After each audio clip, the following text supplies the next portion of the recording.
I'm Dylan, and join me as we look back on the rich history of doom metal and its sister sounds based on the recounted tales of its followers. Every week, we will have a different guest to spin their yarn.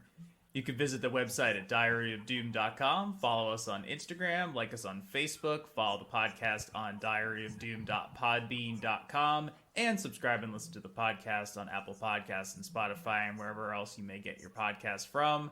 And if you have a question or want to pitch something or whatever, you can fire off an email to diaryofdoom1968@gmail.com.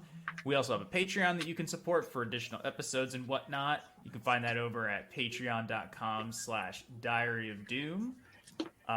And because I've been forgetting, I do have to do a shout out for Nathan Sizemore from one of my favorite podcasts, I Hope You Suffer, for becoming a patron to the aforementioned Patreon a while ago. So now you are a Stoner Rock goober, Nathan. I know I call him a goober. Or in French, it's goubert. Or goober, but you goober. Welcome to the Stoner Rock goober army. If you take a gander at the eastern seaboard of the United States, at least from a galaxy brain perspective, it has an extremely vague resemblance to that of the human male's anatomy. Follow it down and inevitably you'll find a long, protruding object. And it is not lost on me that the only people we hear about from Florida is its claim to fame, the Florida Man. For better or for worse, today we have two of those Florida Mans with us. Representing South Florida, perhaps the southernmost tip of the state, if you catch my drift, we have Cowards and Thieves joining us for this week's chapter. So thank you to Ryan from Slightly Fuzz for doing the hookup here. And I'm not actually even sure who I'm speaking with today. Oh, cool. Yeah, we'll introduce ourselves. Hey, my name's Chip. I'm the one in the hat for the visual people. And if you're on audio, imagine me wearing a hat backwards. And I'm Stefan. I don't have a hat on. Well, thank you for coming on, Chip and Stefan. It's a pleasure to meet you. Hey, thanks for having us. So they have already released an EP. It's called Bread and Circuses. It came out on October 2nd, 2020. They have a forthcoming album being released on Friday the 13th of this month. So that'll actually be directly after this episode comes out. But leading up to all that, you know, what are your... I guess I should also add that they are literally recording this from their van because they are on tour for this album. But what are your earliest experiences with music? Like, you know, did you have a musical upbringing, or was it something you found on your own? For me, like the first music that I really remember is, you know, my parents playing music around the house, cleaning. A lot of Thriller, a lot of early Michael Jackson rings my bell. Just later on, I inherited my parents' records, and it got deeper and deeper from there. That's a lot cooler than mine. I grew up in Chicago, and no one in my family listened to music, really. I mean, my mom would put on the country station, and she never even really liked country music, so I don't understand why she would listen to that. Maybe it was to make us miserable. But I would skateboard, and if I skateboarded like 5 blocks down, there was a record store called Rolling Stones Records, and we'd go in there, and it would smell funny, and they would have CD listening stations, so I'd put on headphones, and I'd hear new albums. So, like, the first album I bought was, like, Evil Empire by Rage Against the Machine, which is fucking really cool, to be honest. Can I swear on here? Yes. Oh, absolutely. Cool. How about you? How did you find music?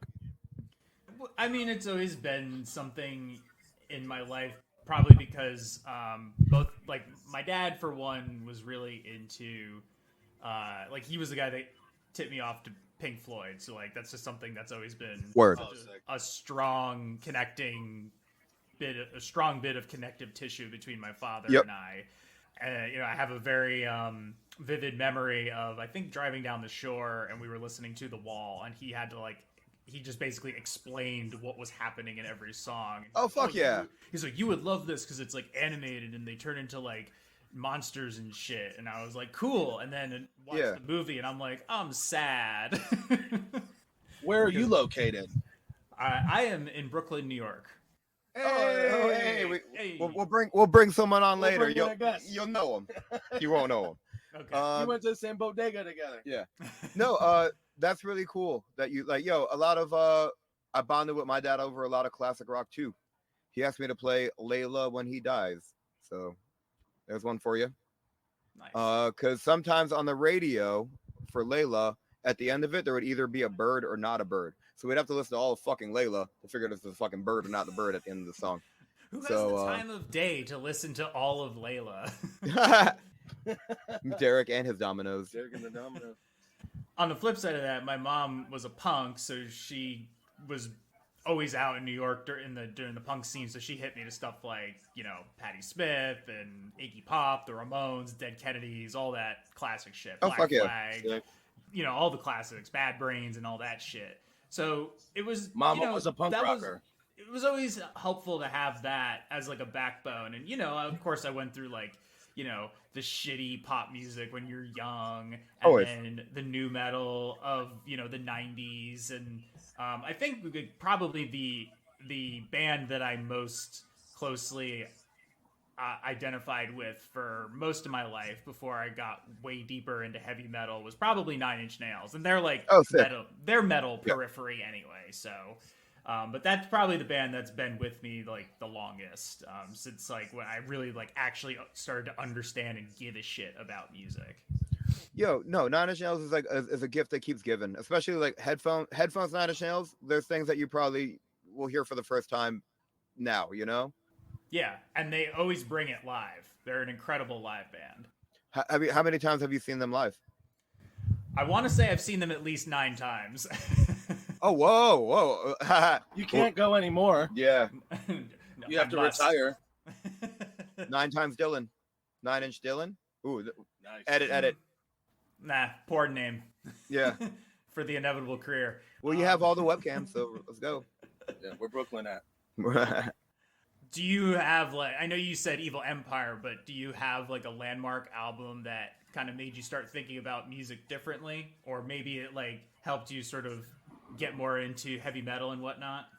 For me, I would skateboard and I would listen to Nirvana Unplugged, which is crazy. And I would play guitar and stuff. And then I was never good at guitar. And then somebody showed me Songs for the Deaf. And I was like, this is the heaviest, poppiest, hardest hitting shit I've ever heard. I need to play drums. And I just picked up drums and knew how to play. Like, it was really wild. So the riffs on that album are really heavy for me. Songs for the Deaf, Queens of the Stone Age. I went to Ozzfest 97 and 98. And I was more excited about Cold Chamber than I was Neurosis. So that's where I was at. So I take that, Diary of Doom. Whatever, I was there, you weren't. At the very least, you could say you went to fucking Ozzfest, but that's pretty fucking funny. What? When did they stop Ozzfest? Late, like man, maybe 10s. No fact checking. Ozzfest is still going. Are you an old head if you went to Ozzfest? I don't know. I've never been to Ozzfest, so that was kind of before my time. What about like or it was like happening when I was not into all that stuff yet. What kind of like what festivals like did you attend? Like when I was a kid, I went to like pop punk festivals like Bamboozle, and you know had to sit through a bunch of shitty pop punk bands that I wouldn't have wasted my time seeing. Then the weird thing being there were like a bunch of metal bands I probably would have enjoyed. And then I didn't really go to that many. I went to a few like around, I went like here and there, but I haven't really started going to more music festivals up until more recently. Like I've been to Psycho Las Vegas twice, and I went to the first Desert Fest here in New York, and hopefully that'll be going off without a hitch. That kicks off next week actually, so when this episode drops, it'll be the first day of Desert Fest New York City. Yeah, well, welcome to Desert Fest. What up, St. Vitus? Yeah, what up? So like, you know, I like all that. I dig a good fest, you know, and I'm hoping that next year I'll be able to, you know, get out of the country again and go to Roadburn or something like that. So where'd you go to festivals then? You went to like Warped Tour and shit? No, well, like I said, I did Bamboozle, and I went to a couple, like I went to one in Jersey City, and I went to one in South Carolina. That was kind of like a Monster Energy drink, heavy metal festival. And then I don't think I went to any of the other ones after that. I went to another one in New York City a few years ago, but that wasn't like heavy metal based. So yeah, I've been trying to get out and do some more, you know, because they always have a lot of cool fucking bands on the lineup. Hell yeah. So when you said that you went to the festivals and you have to sit through a bunch of shitty pop punk bands, no, yeah, fucking name them. Who were you sitting through them to see?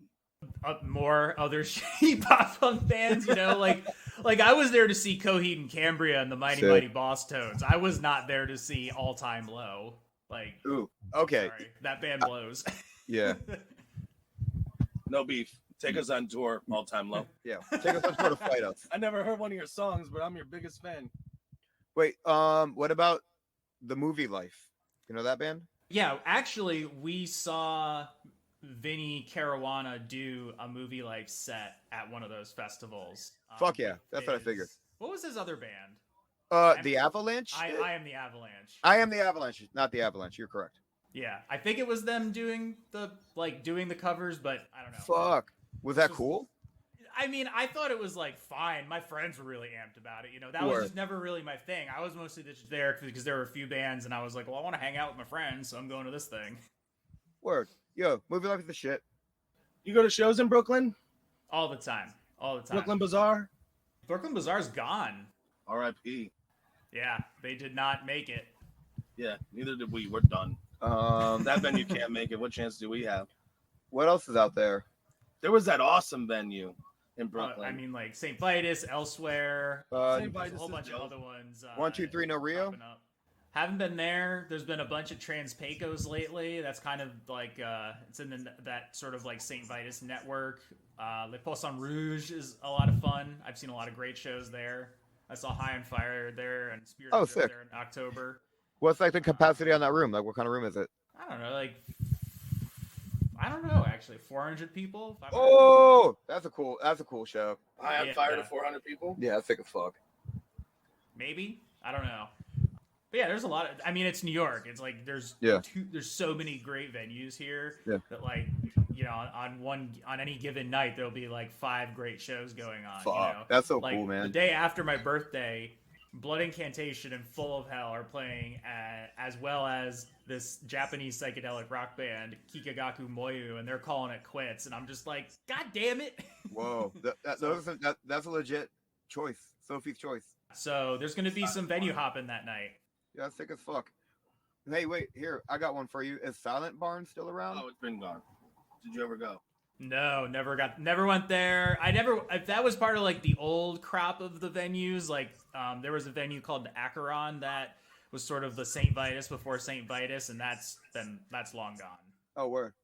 Yo, what's your favorite restaurant in the area? Oh, I don't know. I don't know. Castle? My kitchen. Your kitchen? Oh, okay. What, you cook? We just do a lot of home cooking, but yeah, no, I don't. I mean, I have a few, but like in the area, I don't know. I just I can't even think of one off the top of my head. I give my favorite bar. Oh, what's your favorite bar? Gold Star Beer Counter, baby. Oh, cool. What's Love that that metal place. bar? Shit. You asking old Hi McGee over here. What's that metal bar? Duff's. Yeah, Duff's is cool. I think I've only been there once. I went there at like fucking 2:00 in the morning after a show. Ooh. What you do? You go right. there at 2 Yeah, I in the think- morning. Exactly. What are you gonna do? Go there at fucking 5 p.m.? Yes, I'd like an appetizer cocktail, please, at your fine establishment of Duff's. How did you guys put this thing together? Is this your first band doing this? Is this your first time doing a band, or have you guys been in bands before this? We've collectively been in all the bands ever. We met in another band previous to these bands. We're in 2 bands right now currently. One of them being Cowards and Thieves, and then the other one being No Coffin. So it's him, myself, and a third who's afoot. But yeah, it's the 3 of us. Him and I met in another band, and after we stopped doing that band, we wanted to keep doing bands together. So we got these bands going. When you find someone that you like to travel with, don't let them go. Makes a world of difference. Yep. Yeah, you get to have fun on the road. What a concept.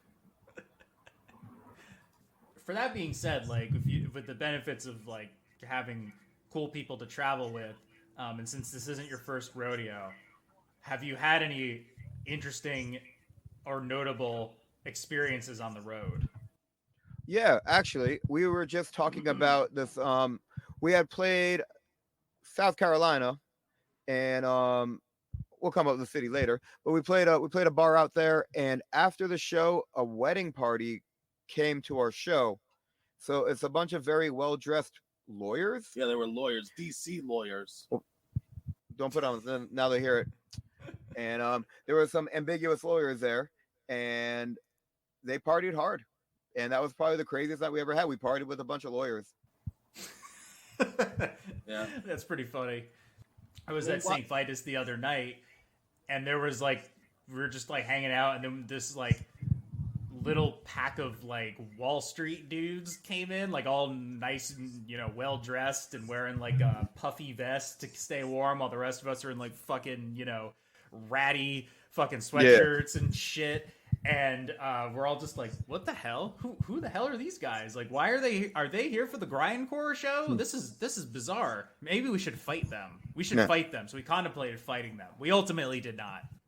you should have fought them, but they were probably there for the grindcore. There's a lot to lose in that situation. You don't want to be the guys who like lost a fight to the Wall Street guy. No, fuck that. We were given a tip once that if you wanted to get a hotel in New York, to get one on Wall Street on the weekend, and they're cheap. I've not heard that tip, but I'll keep it in mind if I ever need to get a hotel outside of my home in New York. For all your listeners out there who are visiting, you have one EP out, you know, currently, and it came out October 2nd, 2020. I would be shocked to hear if there were no issues getting that puppy released, you know, given the state of the world at the time. But like, how did that come together? You know, like, what were you trying to, you know, like, kind of like, what was your, I don't know, like, what was your goal, your intention, you know, putting it together? Obviously, it was, you know, put out some music so you can go tour. Is probably the obvious answer. So we were a newer band going into 2020. We had started playing shows. We wrote like a demo EP that is available on like Bandcamp and stuff. It's not like Spotifyable anymore. Something to get like the wheels going, you know. And then we started playing shows in August 19, and then we kept playing shows, and then we did like a weekend run in February 28th, 29th, because it was a leap year, March 1st of 2020. And then we had started booking a week run, and ideally do a 2 in the fall. In December 19, we started tracking drums for Bread and Circuses, and then the pandemic hit, and we were already tracking guitars. So we had to do something, you know, train keeps it moving. So instead of touring, we made a movie. You made a movie? So if you go on YouTube, Cowards and Thieves, Bread and Circuses, there's a full 18-minute short film of every single song in order that we filmed during the pandemic. And it's not just like us playing music instruments. So you're now the second band to come on the podcast who has a movie. Well, you had the Foo Fighters on? Fuck them. No. It was this band from the UK called Steak. And they have like a 30 or 40 minute long like samurai movie to go along That's with sick as them. fuck. Yeah. So, wait, could you say that name again once more? Steak. That's a good ass name too. Yeah. Yo, States, bring us to Europe. Steak, bring us to Europe. Yeah, we'll make a movie. We'll make a sequel. We'll do a sequel. We're Make a cinematic universe. What? Yo, trademark. That's not a bad idea. All right, Steak. Let's talk. Steak. Damn, Dylan, you really putting this whole thing together. Yeah. yeah. Dylan wants points on the back end. What was it like making a fucked up movie during a fucked up time? Well, I don't even know if it's fucked up. It could be a very pleasant film. No, it's just storytelling. Yeah, no, it was a first time experience for us. We're not filmmakers by any means. We're just some humans with cameras and editing software. So a lot of trial and error, a lot of trial and success, and a lot of no blood, but there's a lot of sweat and tears involved. I think what it was you constantly, especially during lockdown when all that happened in 2020, you're constantly watching movies. And for me and my wife, we're just watching horror movie after horror movie after horror movie. And then we're like, okay, B and C and like even D horror movies are so good. But it's more so the storytelling and what you can do when you don't have a budget. Jaws is the best movie ever. So like what you can do with what you don't have, I thought that was really cool. And if we're not going to be able to tour, we might as well do something. we didn't get the nod at what's the Sundance? Sundance. They didn't Yeah, call us. They didn't call Fuck us. Sundance. Tell you ride, you call us. But yeah, it was fun. It was different. It was a lot of work, but you had the time, so you had to do something. It's funny because we finished everything and like we're staying away from each other. We didn't practice for forever, but we still like saw each other. Mhm. And at the time, the whole entire band lived like 2 hours away from each other. So Chip and I had to do a lot of pre-production before anyone came, so that when they came, they could just execute. So we filmed it twice, basically. Oh, wow. It was weird. But yeah, Cowards and Thieves, YouTube, Bread and Circuses. And then it's cut up into individual music videos as well. I'm going to check it out. Marijuana legal in New York, huh? It is legal, actually. And I just picked up some Cool. stuff Allegedly. in New Jersey as well. Water pipe. Yeah, you remember that buy when it you in couldn't say Jersey. that shit in the head shop? Yeah. You can what? You can buy it in Jersey now. Yo, Jersey's cool. Jersey's got a lot of good bands. You've always been able to buy it in Jersey. That's very true. But now you can do it Yo, legally. you fuck with Thursday? Thursday? No, not really my thing. I mean, I had some friends who were really into them. Yeah. I was gonna ask about your sound and like kind of like what kind of influences you're trying to like channel in your music, because it kind of like reminded me of Acid Bath a little bit. Sort of has like that 90s like metal rock kind of vibe. You know what I mean? That's I don't know really if you're a fucking fan of cool. them. It's a great compliment. I'll take it. The crazy thing about Cowards and Thieves is that for the 10 people who've told us what we sound like, we've heard like 10 completely different answers. So it's always cool to hear what people hear out of us. So like hearing you say Acid Bath is really pretty fucking cool. No, as for influences, you know, stoner rock shit, alternative shit, metal shit, rock shit, Pop All the shit, shit. pop shit, short shit. short shit.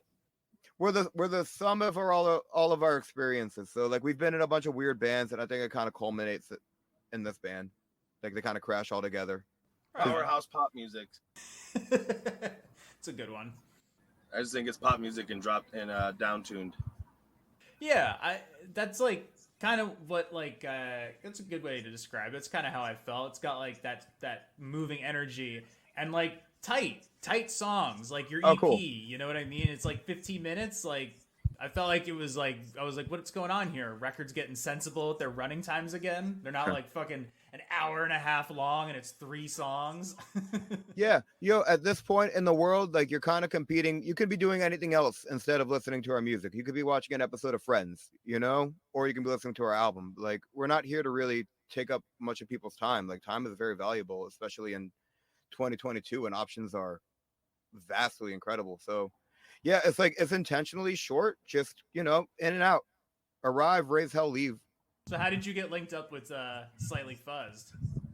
So we had followed each other for a while. I think he had heard Bread and Circuses. I think we did a compilation for someone else, and he and I were talking about releasing something. I was like, well, let's just do it. I got this thing on the line. Let's go. It's either this or we're going to self-release it. And I said, let's do CDs, which we just picked up CDs today. And he said, do people still buy CDs? And I was like, yeah, they move on the road. Not like crazy, but like, he's like, what if we did vinyl? Like, okay, if we do vinyl, we have to hit the road because we ain't going to sell a bunch of copies of a record on our couch. So we got vinyl, and here we are on the road.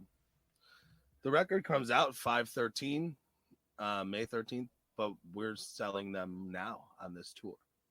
That culminates 5/12 in Miami back home, and then we'll probably play at midnight. So we'll play as the record goes live on digital with all of our physical media available. Nice. Mhm. Timing worked out nicely. Timing worked out nicely. Here we are in Orlando playing a Monday night show. What do you think has like changed for the band since you released the EP and now? Because I got to check out the new track, Divine Rule. Ryan was nice enough to send that over my way, and it's a little bit more harsh, but also like weirdly catchy. Like, is that kind of what you're going for on the new release? I think that naturally our songs are going to develop and revolve around how we create And if we want a poppy song, it's going to be poppy naturally because that's what we want. And if it's going to be heavy, it's because we're listening to heavy shit and we like heavy shit. All songs have to drive and all the songs have to move and not take up too much time. So yeah, that's a heavier song, but there's poppier songs and there's heavier songs than that are way more aggressive on the record as well. And there's an acoustic song with slide guitar in it as well. So, I mean, there's a whole bunch going on there. We're just going to write and write and write, and whatever comes out of us is our own style we're creating. So naturally, I want something that's going to come from us to be catchy. So it has to have a hook or a sing-along chorus, kind of, one way or another. I like Nirvana a lot. You know, you were just talking about watching, like, you know, B, C, and D grade horror movies and whatnot. Do you have any love for the Friday the 13th since the album is coming out the same day? Yeah, of course. Yeah, which one's Jason Goes to New York? Which one's that one? Number 4? 5? 6? 6. Yo, that one's the shit. Yo, Jason Goes to Hell's the shit. Which one's the one where he's in Space? Jason 10 is the shit. Which is the one where he is in a FBI like autopsy room and then the guy eats him and then becomes him? Oh, I think that's 6. Damn, is that all Goes to New York? Maybe that's 4. I don't know. Yeah. So the one where he takes Manhattan, that's 8. Perfect. Oh my God, it took him a while to get to fucking New York from Lake Erie or whatever the fuck. Crystal Lake. Slow ass Jason. Yeah, he has a feature on the record, so we wanted to do him right. Yeah.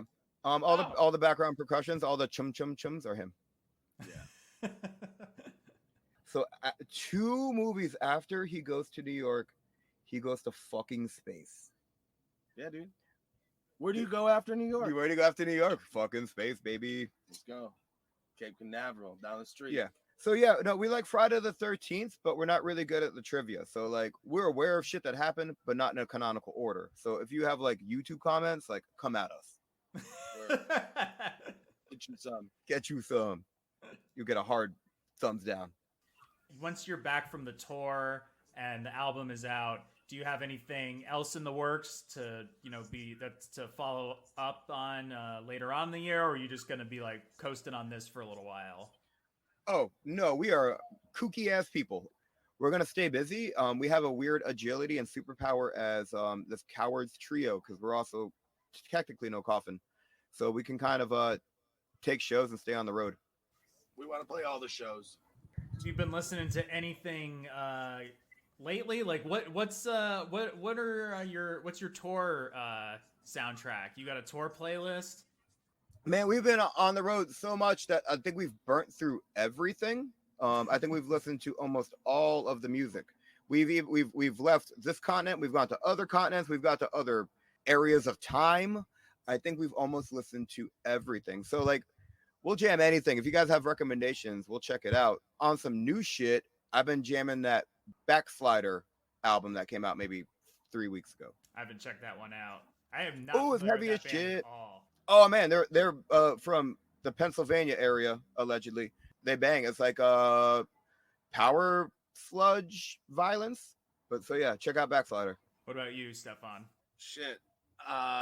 I'm recording the No Coffin album, so I'm constantly listening to new mixes upon new mixes upon new mixes. Other than that, we listen to NPR every Friday. Well, we listen to All Songs Considered, so I hear all the new shit that's coming out. I listen to a lot of bands that we play with. I like listening to the bands that we're going to play with. Oh yeah, listening to bands you're going to play with is a fun tour game of roulette of is this band good or not. Oh, well, maybe we shouldn't go down that road to avoid any potential drama. We will not name names on that one. Or fuck it, we'll name names. We're physically larger than most of them, so bring it. They've all been pretty good, to be honest. We've been really lucky and fortunate. That is true. I am That's just good. fictitiously trying to fight people. If you're a drummer in a band and you leave immediately after your set and you play first, fuck you, though. Big beef. Chili beef. I love that you listen to NPR on tour. That's amazing. Why? It's just funny. I mean, I used to listen to so much NPR, and now I don't have a car anymore, so I don't listen to it ever. What was I that used to listen playlist? so much. What was that playlist we were listening to? Oh, we listen to so much shit. You put on Bad Bunny all the time.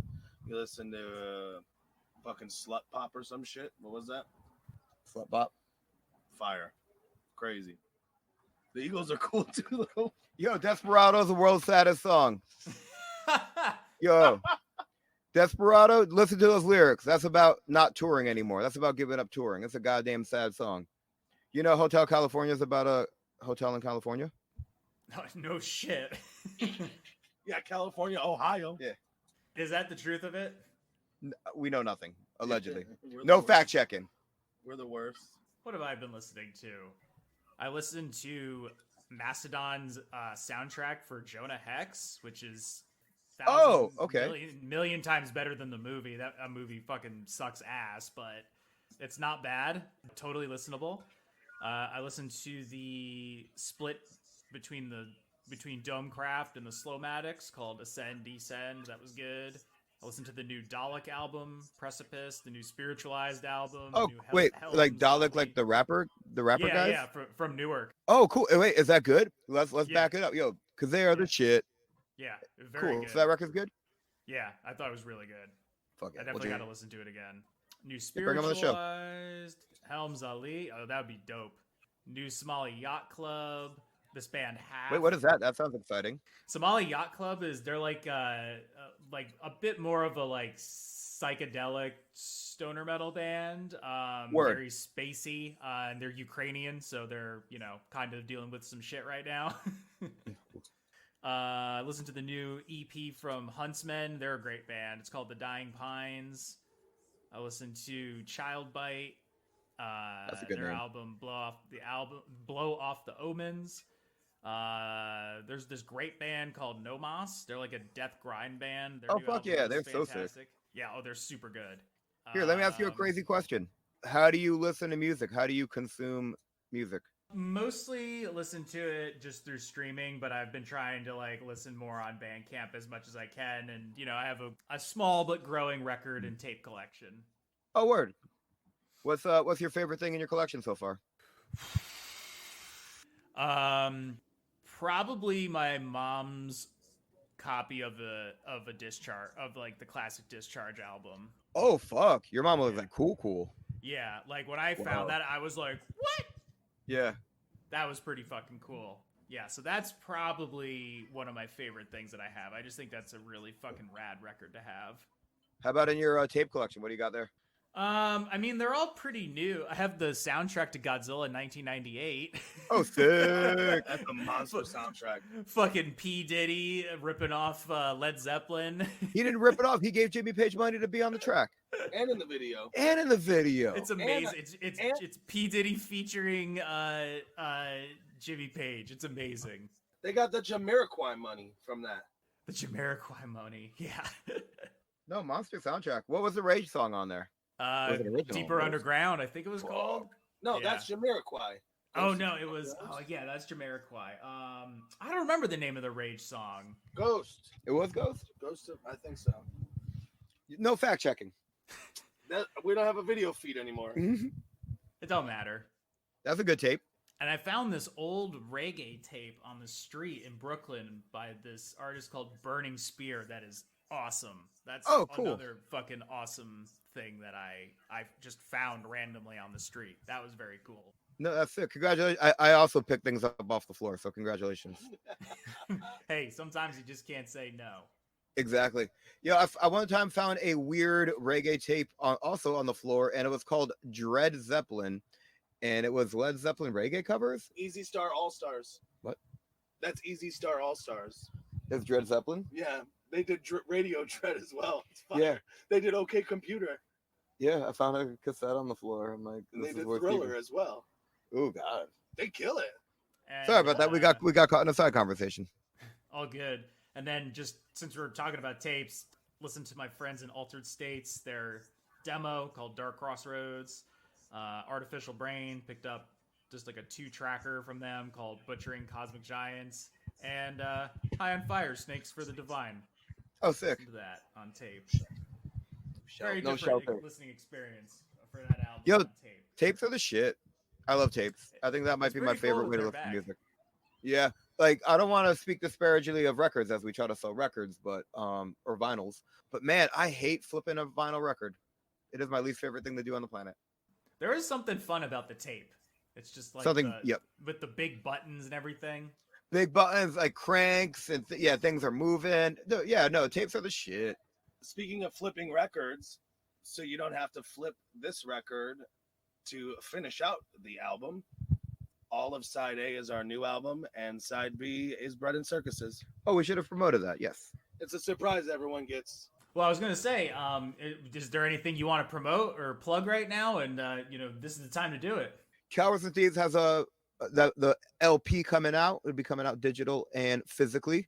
And side A is the new album dedicated to dead people, and side B is the older record, Bread and Circuses. So those are available online, or if you come out to a show, they're definitely available at a show. cowardsandthieves.bigcartel.com. Google that shit, man. Y'all got a Google machine. And then we got some No Coffin shit coming out. Just fucking hit us up on the Instagrams and follow us there, both bands. I think that's the best way to get the accurate and quick information from us. Yeah. We're kind of a mess. A big loud mess.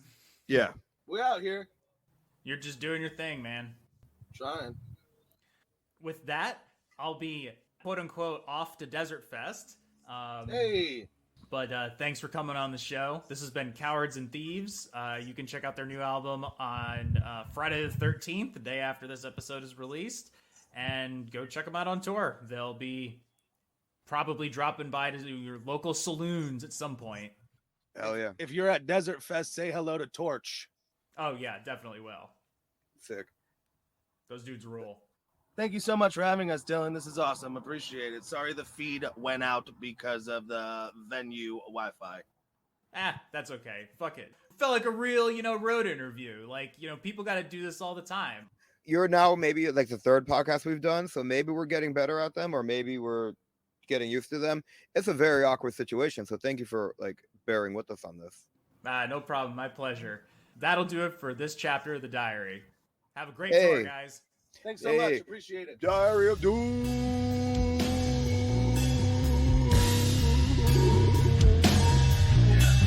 That's a good place out.